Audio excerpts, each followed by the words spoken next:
Welcome to On the Brink Radio. This is broadcast number 301, being recorded from beautiful Apollo Bay, Victoria. It's the 7th of November, 2019. I'm sitting here in my little room.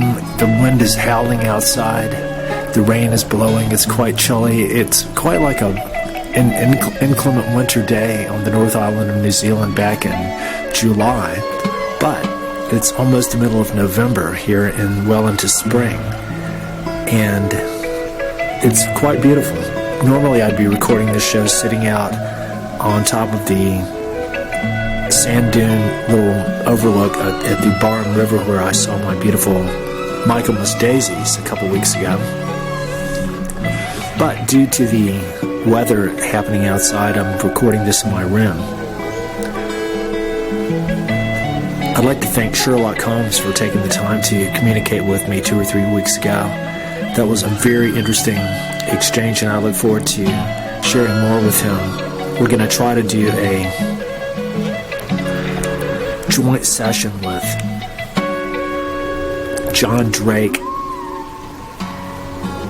Ilya Kuryakin, David Vincent, Clarice Starling, Fox Mulder, and Dana Scully, along with Sherlock Holmes and Dr. Watson, to try to do a little more in-depth investigative sleuthing concerning not only the whole quote-unquote climate change scenario, but an even bigger picture involving the whole situation in which humanity finds itself now on Mother Earth. But this show actually relates to that. This show relates 3 of my favorite and most recently covered areas of research and discussion. The whales and dolphins, the whole concept of what's popularly referred to as extraterrestrial intelligence, and what I call the Encke window. That's E-N-C-K-E. One of 2 windows of time that each year, late June, early July, and late October, early November, during which the Earth passes through the debris clouds that are left over from the fragmentation or disintegration of the once supercomet Encke, whose larger fragments are believed to have been involved in some of the major cataclysmic impact events that the Earth has experienced. Possibly the Tunguska explosion in Siberia in 1908. Possibly the Chicxulub impact of 65 million years ago. Possibly another crater in Siberia that starts with the letter P that was about 30 million years ago. These comets have been around for a long time. The whales and dolphins have always been my heroes on this planet ever since I grew up in North Carolina, within about an hour and a half drive of what was at that time the home of the largest number of dolphins in captivity in the whole world. There was 27 dolphins in captivity there at a place called Quinlan Marine Attractions, and these dolphins had been there pretty much probably my whole life, and I never knew about it until I read Dr. John Lilly's book, Communication Between Man and Dolphin, that had an in-depth bibliography including the locations of all the whales and dolphins known to be in captivity. And so as soon as I learned that, I actually tried to set up a way to go and meet dolphins for the very first time there, and I did. I asked this guy if I could come and mow his lawn as a way of meeting these dolphins, and so I did. And I mowed his lawn, and he paid me, and I got to go in and meet this mother dolphin and her little baby that were in this. It was a building kind of like a garage, like a big metal kind of shed, but it had a big swimming pool in there, and it was pretty dark. There's no windows. And these two dolphins were in there, and I just instantly felt their presence as soon as I walked through the door. And I could hear them breathing, and when they would exhale. And I went, and the mother dolphin didn't come right over to me, but the little baby did. And it was like a young girl. She was just it was obviously a female, and she just came over, and I stroked her belly and touched her and stuff, and it was just a very amazing encounter. This was in 1981. I was 25 years old. And ever since then, I've just thought of the whales and dolphins as a whole, which really includes 80 or 90 different species, as opposed to us. All humans are only one species. But they're my favorite beings on this whole planet. But along with everybody else who are the equally important members of our family of life, all equally loved and nurtured and cared for by Mother Earth. But the whales and dolphins are special beings in that we necessarily sort of define our whole reality in terms of anthropocentric projection. I mean, in a way, it would be close to impossible not to do this, because we are seeing, hearing, conceptualizing, and experiencing everything from the perspective and through the lens of being humans, which is only one species of life. And even though we might be living on the same planet, in the same biosphere, the same ecological environments as all the other life forms, our way of experiencing this would be necessarily similar to, but different from, that of all other species.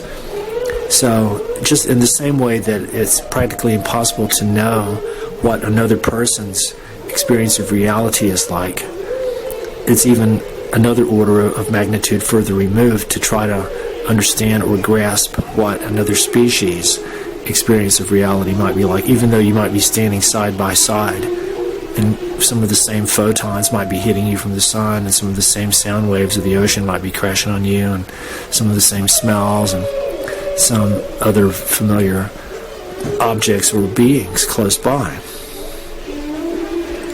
But we don't know what it's like to see or hear anything through someone else's eyes or ears. So the whales and dolphins, according to modern science, have been living on the Earth approximately 30 million years, and pretty much in the form they're at right now. That's a long time before we don't really know what we were before. We think we were like sort of ape-like things that came down from the trees, like tarsiers, or, but who really knows? We might have been Sasquatches from Andromeda. We might have been the Nephilim. We might have been the Anunnaki. We might even have evolved from the Kulasuchus, which is a giant prehistoric Antarctic salamander that was believed to have eaten dinosaurs for its lunch. I've just become a big fan of Kulasuchus here in Apollo Bay because they found some of their fossils close to here, and so I've started painting them. Kulasuchus, they're quite cool. They've got a big triangular head, about 4 to 5 meters long. Being salamanders, they could tolerate colder temperatures than reptiles. We may have descended from or evolved from anything. Carrots. We just don't know. But here we are. Science believes the whales and dolphins have been in their present form for about 30 million years. Us, a lot less than 1 million.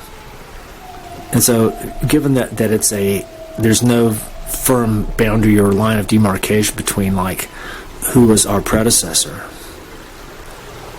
Again, the sort of, that kind of thing it's kind of an artifact of our perception of time, in the same way that climatological eras and geological time, it's like we're deriving a model of time based on the simultaneous existence now of remnants, like layers of elements or minerals or fossils, that's all here now.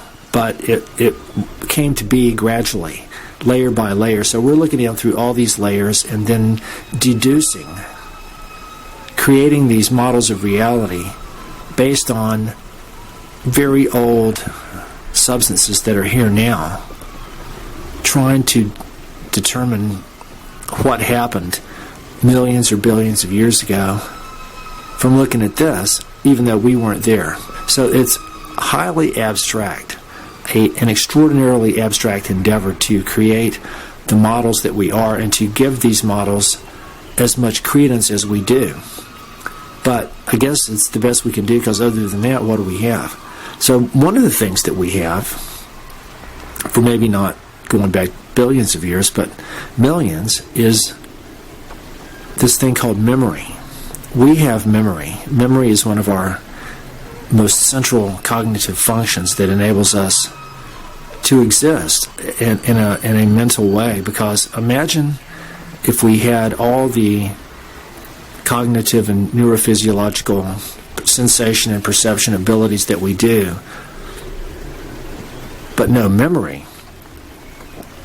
It would be kind of like a live video camera showing everything to someone, you, but just constantly in real time with no record or perception of what came before, even 1 second before, much less 10 minutes or an hour or a day or a week or a month or a year, or even more abstractly, in lifetimes of people that existed before you. So we have memory, and we believe that all animals have memory of some kind, and probably even plants. Probably all life forms has memory in some way, depending on how we want to define it. It's the retention of information based on events or encounters or experiences that happened that might modify. I mean, this is a behavioralistic approach, of course. This information might modify or influence a decision based on a future similar situation, based on the retention of information relating to a similar situation from before.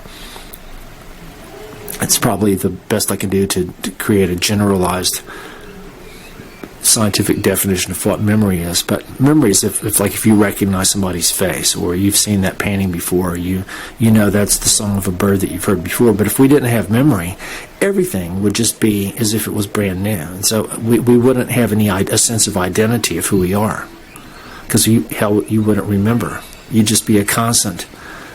They say that's what a newborn baby's experience like. It doesn't have any memory, at least not of this lifetime. So very, very interesting thing to think about. But so the whales and dolphins, we believe, have been here 30 million years with neurophysiological capabilities, hard and software, similar to and even in advance of ours. And that would only be a given, since they've been here for so much longer than us. They would have evolved to be in more perfect balance, more perfect harmony, a greater level of adaptation to their environment. This is all scientific talk. They would be a lot more perfectly in tune. They would have been able to take everything that it means to them to be here to the next level. And also in what they don't do and haven't done. And in this same way, I compare them to true indigenous people, of whom the indigenous people of Australia are my very favorites, the ones probably that I'm most familiar with as well. But I call the whales and dolphins the ultimate indigenous people, because to me, traditionally, before the Europeans came, the indigenous people of Australia as a whole, and probably a lot of other indigenous people on different continents too, but they lived in a way that was very close to nature, that was materially very simple, totally non-technological. They didn't even use metal. They used wood and stone. for implements and stuff, but they didn't. They might have built some little structures here and there, and did a lot of landscaping and kind of gardening kind of things and stuff like that. But I think the true measure of their success as truly intelligent beings was what they didn't do. They didn't create civilization. They didn't terraform. They didn't create cities and mining and all the destructive things that what we call civilization is based on.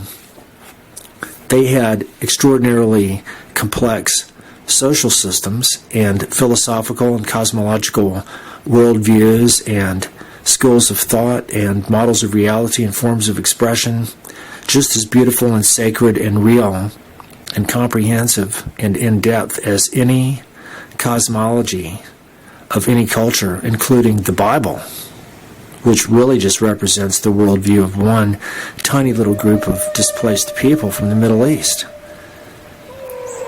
And so when we think of how many indigenous cultures have gone totally extinct, especially when the last surviving member who knows the language passes away, a whole big piece of the worldview puzzle of humanity is gone. Well, the whales and dolphins have been doing this all along, and even though we have had some of their species to go extinct, there's still a very high degree of continuity with their species' existence. And like with the orcas, who my friend Howard Garrett made clear that even though biologically they're all the same, there's two distinct cultural groups of the orca, the majority of whom only eat salmon. No matter how hungry they are, they'll only eat salmon or maybe another fish. But the minority ones, which are kind of the rogues, they're sort of more adventitious. They're the ones that probably help them get the name the killer whale, because they'll go and eat a seal, they'll eat other cetaceans, they'll eat the young of baby humpback whales or dolphins. I don't know if there's any actual recorded evidence of them attacking or eating a person or a member of their own species. I don't know about that. But that's something that humans have long been known to do.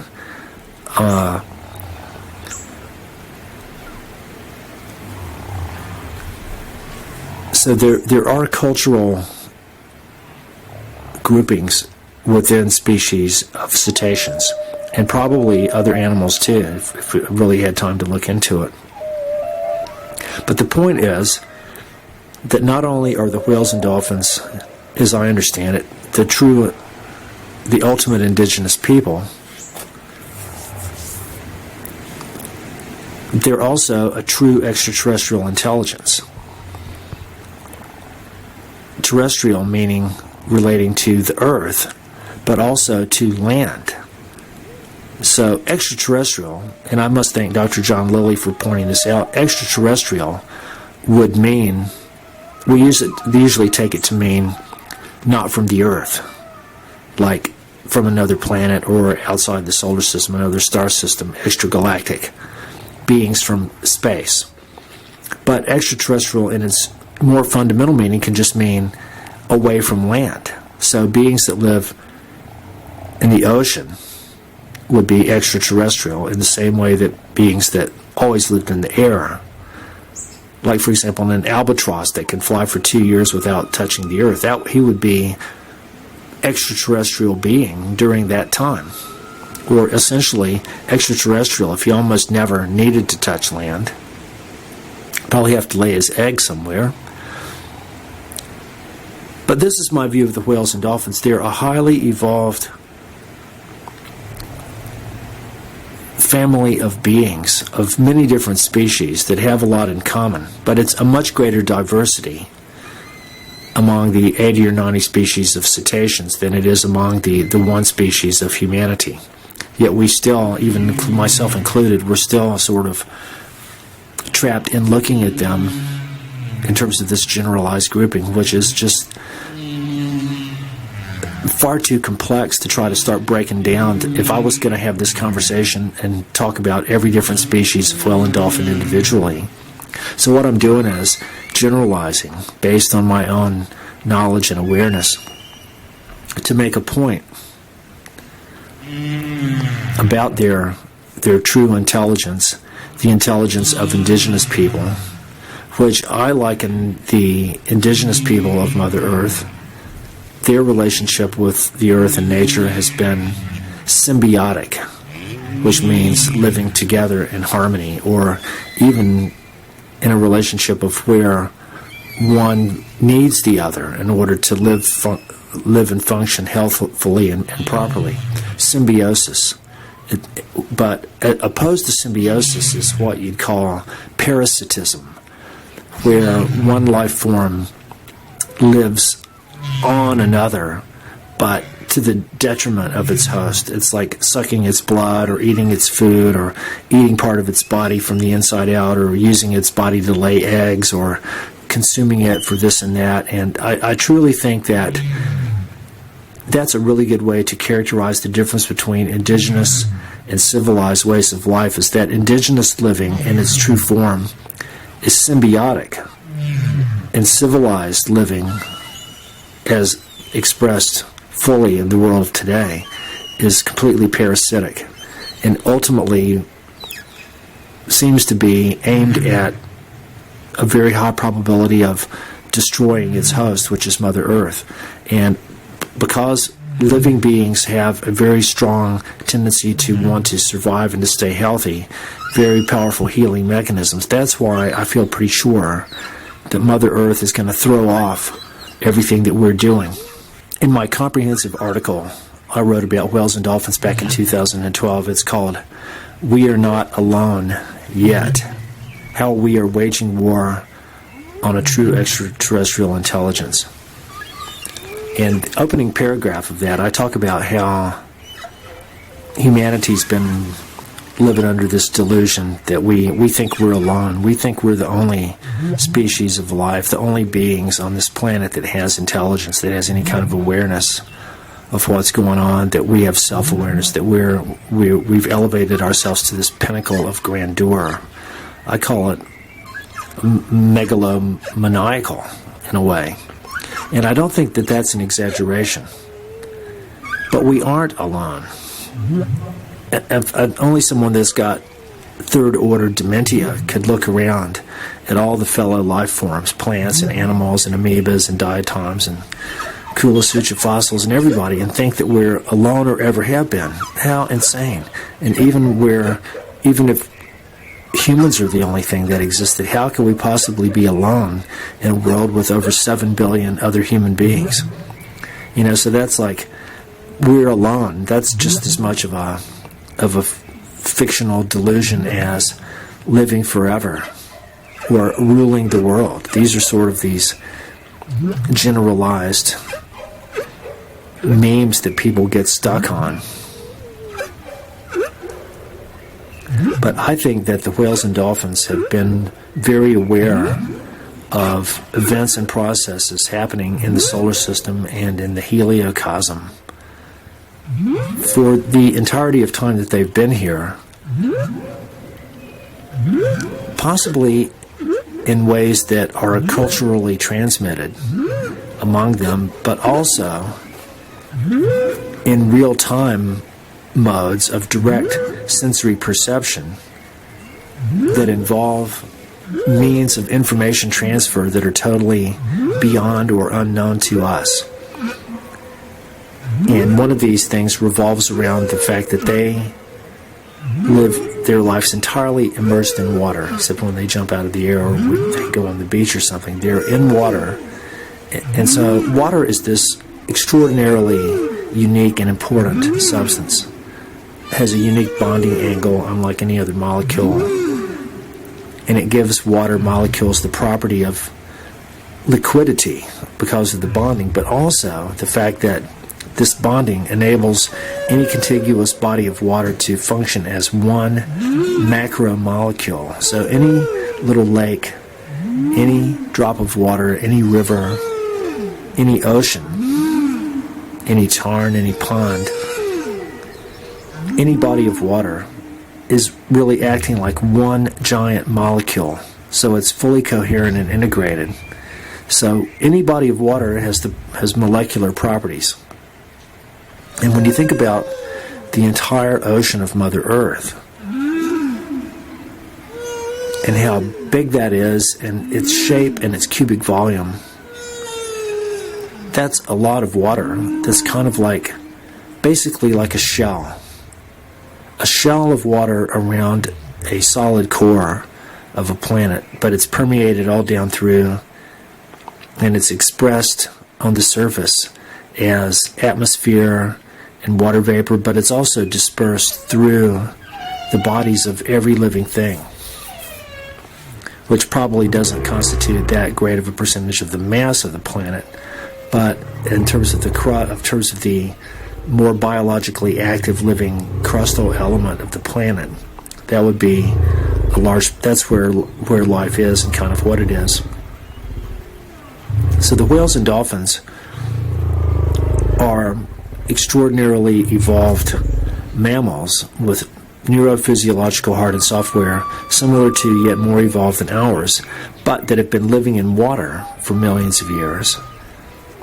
Yet they still are able to see very well at visual wavelengths, but their primary sense is sound and hearing. So my hypothesis is that the whales and dolphins have been able to develop ways of sensing and perceiving things that are happening in the solar system, and, for example, in the sun, or in Jupiter, or maybe in neighboring stars. And so I think that the planetary ocean acts as a sort of antenna, a planetary level molecular antenna made of water that enables them to dial into sensing the vibrations through some sort of harmonic resonance modes that enables them to detect and isolate and interpret things that are happening within the solar system and in neighboring solar systems, neighboring star systems. And particularly in this solar system, they can probably detect or have information about all the different bodies passing through the solar system or orbiting, like the planets and their moons, but also all the comets and asteroids as they come through. And so my guess is that they have a huge cognitive model of the solar system that exists in their minds, and it exists in sort of the Akashic record of the cetacean mind that's maintained over the millennia. It's sort of like distributed in the cloud of cetacean consciousness. So it doesn't exist alone in any individual cetacean's mind, but holographically it's in all of their minds. And I think this also describes a way that our own memory and reality works, but I think that we're so blocked off from our true cognitive and psychological capabilities that we only get little glimpses and memories of this kind of thing, or when we're in an altered state, like on a big dose of acid or a near-death experience or something like that. We get glimpses of, and then maybe through long years of intensive meditation and internal self-mastery, we might arrive at a higher level of returning to these innate abilities and awarenesses that we always have, but we'd still be limited by the species that we're a member of, whereas the whales and dolphins would only be limited by their own biological limitations, which are far greater than ours. So they have two things going for them that we've lost. They're much more evolved than us in that they've been here a lot longer than we have, and they also haven't fallen off their path and started living in ways that have been destructive to their own well-being and that of their planet and their fellow life forms. So we've got all that going against us, and that's a big reason why we can't really be classified as people anymore in terms of our basic behavior, not in terms of what it's meant to be a person for most of the time that we've existed.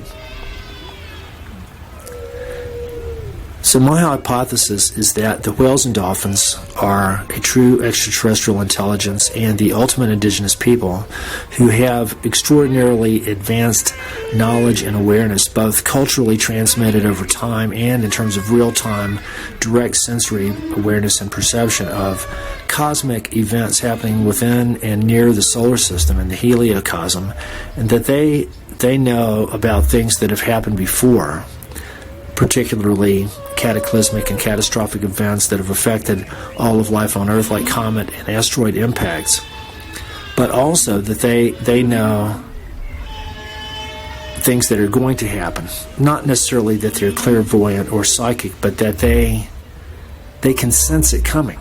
It's like if you're able to look way down at the end of a highway, if you've got extremely acute vision, you might see a vehicle coming down the road that would be invisible to somebody whose vision wasn't as good as you. So in the same way, the whales and dolphins with more acute senses of the same versions that we have, but probably other types of sensation and perceptions that we don't even have, or possibly synergetic, synesthetic combinations of perceptual coherence that we haven't achieved. They're able to have knowledge about things that are going to happen. This leads me to tell about how 2 days ago, on the 5th of November in 2015, 4 years ago, I had been very privileged to be swimming with a pod of dolphins on Great Barrier Island, or Aotea, in New Zealand, almost every day for a week. They had been there almost every day for a week, and I was going out there and I'd get in the water, and most days I'd have my cameras. And so on this particular day, I had my still and video camera, so I was in water maybe up to my waist, not any deeper than that, because my cameras aren't waterproof. And I was filming them doing these really amazing maneuvers where they weren't surfing on a wave, they were shooting down through it sideways, but at like lightning speed. Unbelievable how fast it was just for a couple of seconds. So I was filming them doing this, and I go like, Jeff, you better get out and go and paint, because I'd been doing that for a couple hours. And I went, and this is, you just feel, you become very tight with them psychically. You're just kind of in dolphin consciousness mode. And I went back and sat down at my art table, and all of a sudden, wham, this image appeared in my mind. And I'm a very visual person, and I'm used to flashes of insight and images appearing in my mind and things like that.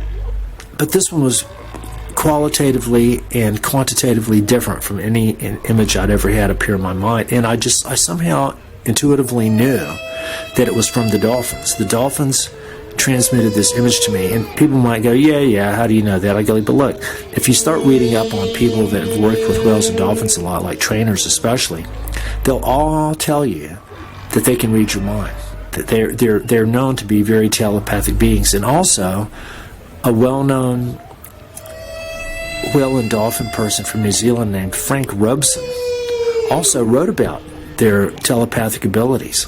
That's something I need to look into a bit more. So the dolphins transmitted an image to me, and what was important about it is not even just that it was from them, because you'd think if beings can transmit an image, they could have sent anything. They could have sent an image of an octopus, or a fish, or a piece of seaweed, or a fish hook, or a propeller, or anything, depending on what they wanted, what their motive in communicating was. But what it was, I instantly knew what it was, and that's what blew me away. And I instantly drew a picture of it right from my mind's eye. And what it was an impression, a visual, maybe a retinal imprint or image of what a comet or asteroid might look like for the split second when it's passing through the Earth's atmosphere on a trajectory directly towards the person that's looking at it, me, or the whales and dolphins. So anyway, like when you see a meteor, you see it streaking across the sky, it leaves a tail. And when you see a comet, like we don't really see it. You can see its motion from night to night, but you don't see it actually moving across the sky. It's kind of like the hands in a clock. But if it was entering the atmosphere, it would be going at a much steeper angle. It would be a lot closer.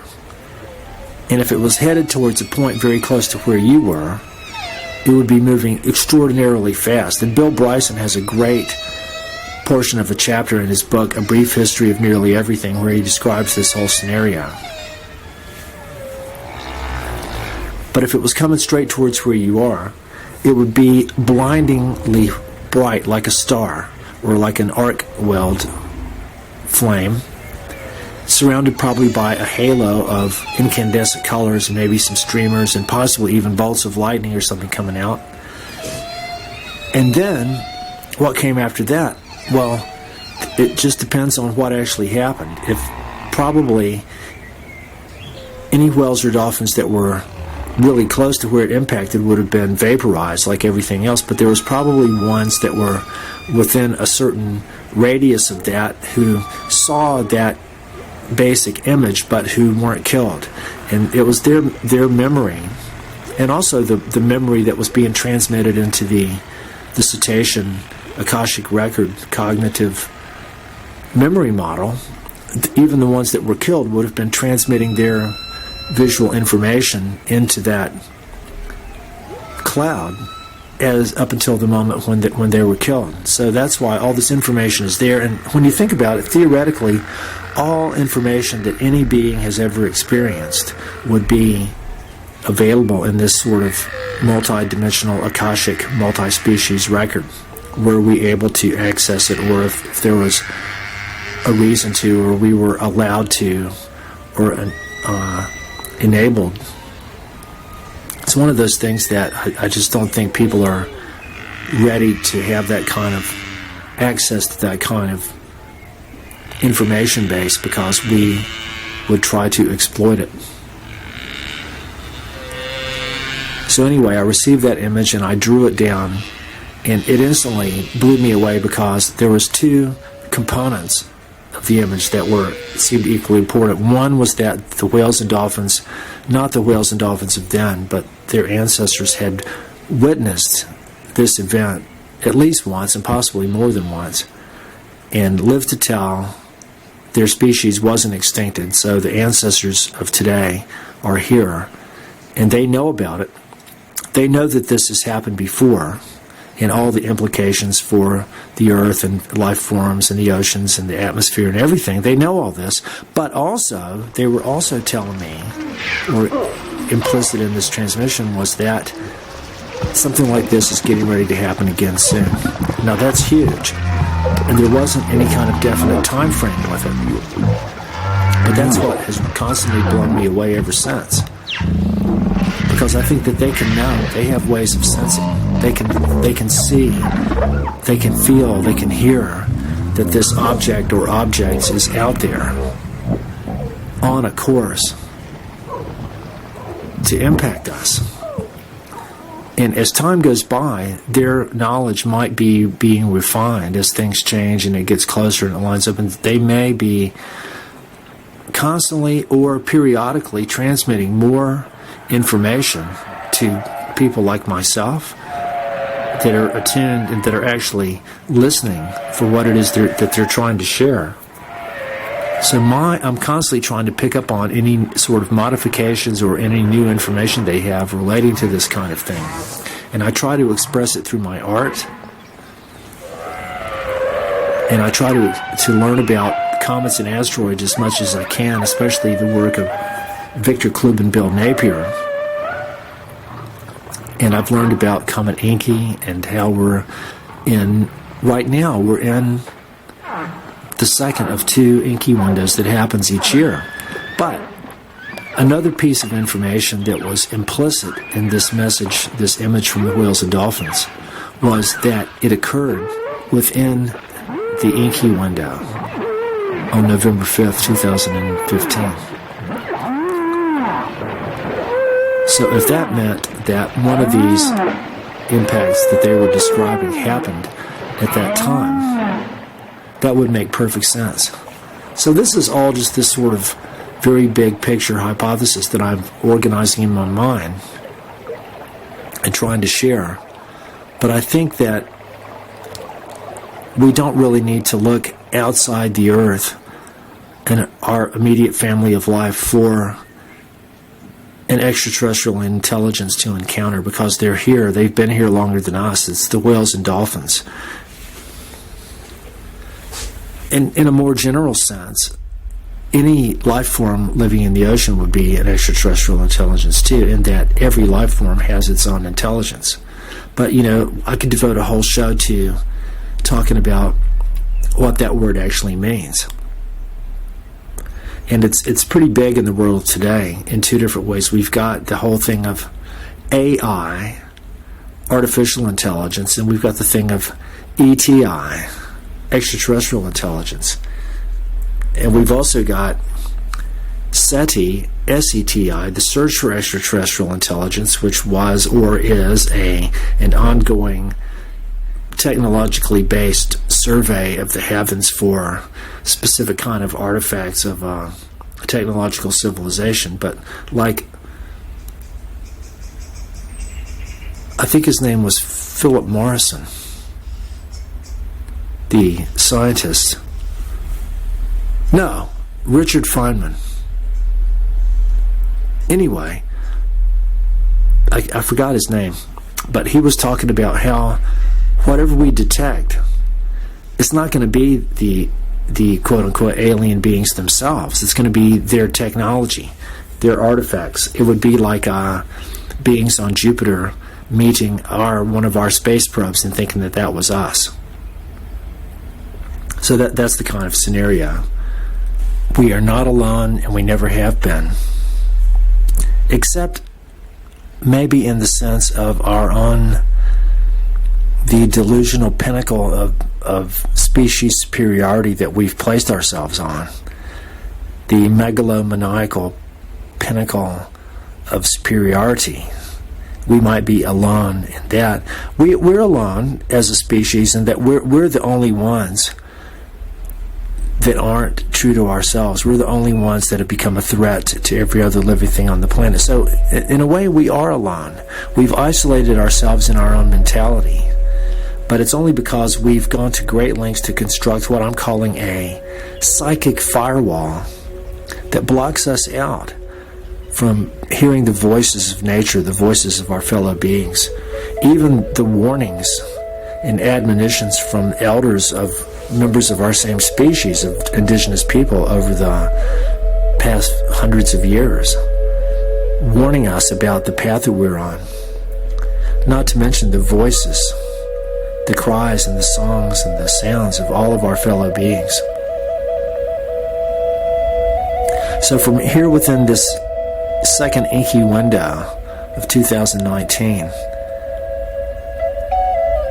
I'd like to thank everybody for being out there and for reading my blogs and listening to my show. And I'd really like to send my love to Aotea, Great Barrier Island, which I call a sacred place of guidance from whales and dolphins, because it's been there that I've had my most intensive encounters with dolphins repeatedly, where Elizabeth and I swam with 3 dolphins in 2009 and came away with not only a sense of exhilaration, but a sense that they were warning us about some kind of impending planetary level catastrophe. And then at that exact same location,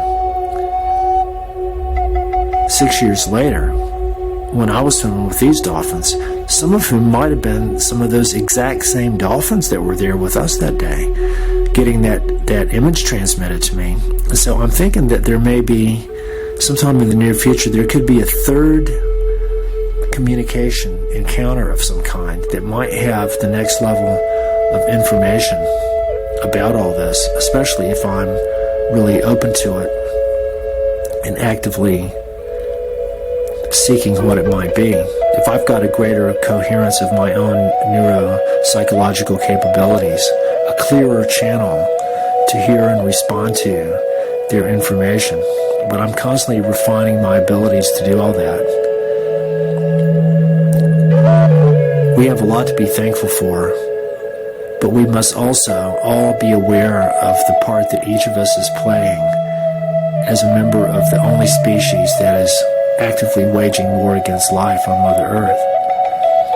And one of the best things we can do is to stop being in denial of stuff we don't want to know about, and actually open our hearts and minds to understanding the true impacts that our convenient ways of life and the existence of the planetary, military, industrial civilization that we all support implicitly and explicitly. And try to be on our highest path, to understand what it really means to be here now as a fellow passenger crew member of Spaceship Earth. The whales and dolphins are beaming us constantly with their love and their awareness.